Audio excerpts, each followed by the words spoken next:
Good morning, Catalina Foothills Church. This is Rob Pendley. I'm going to be talking a little bit about the passage that we are thinking together on and learning from this coming Sunday, November the 12th. It's from Luke chapter 24 as we continue to look at conversations with Jesus. And this is the conversation that he had with two disciples as they traveled from the road from Jerusalem to Emmaus. And he appeared and dialogued with them. I'm reading from this old Living Bible of mine.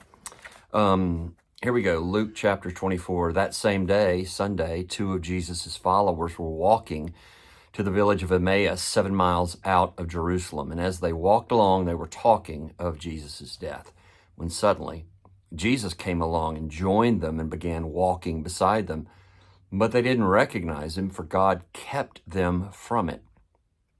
And Jesus said, "You seem to be in a deep discussion about something. What are you so concerned about?" They stopped short, sadness written across their faces. And one of them, Cleopas, replied, "You must be the only person in Jerusalem who hasn't heard about the terrible things that happened there last week." Jesus asked, "What things?" And they said, "The things that happened to Jesus, the man from Nazareth. He was a prophet who did incredible miracles and was a mighty teacher, highly regarded by both God and man.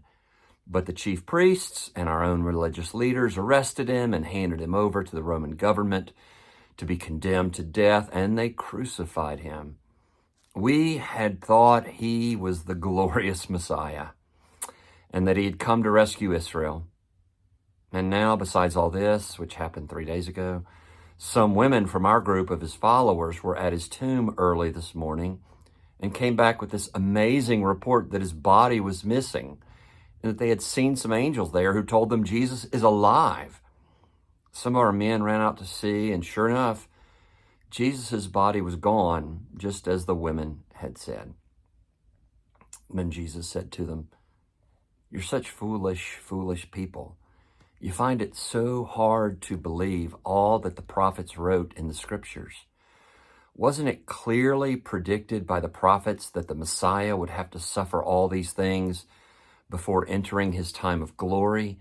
And then Jesus quoted them passage after passage from the writings of the prophets, beginning with the book of Genesis and going right on through the scriptures, explaining what the passages meant and what they said about himself.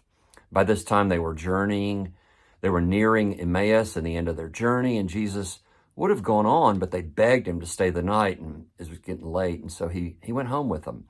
And they sat down to eat, and he asked God's blessing on the food, and he took a small loaf of bread and broke it and was passing it over to them, and suddenly it was as though their eyes were opened. They recognized him, and at that moment he disappeared, and they began telling each other how their hearts had felt strangely warm as he talked with them and explained the scriptures during the walk down the road. There's so much in this wonderful passage from Luke chapter 24.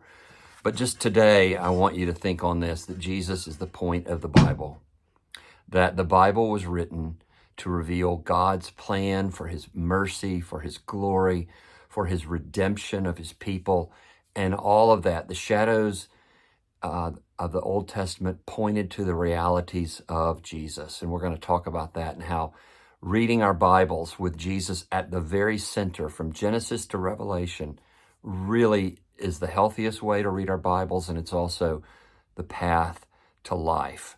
Now, let me let you in on a little something quickly. This Advent, we're going to be making a book available to you for a small price. It's called The One True Story. And the subtitle is Daily Readings for Advent from Genesis to Jesus. And the author is going to write 24 little devotionals, all from the Old Testament, that show how the Old Testament points towards Jesus.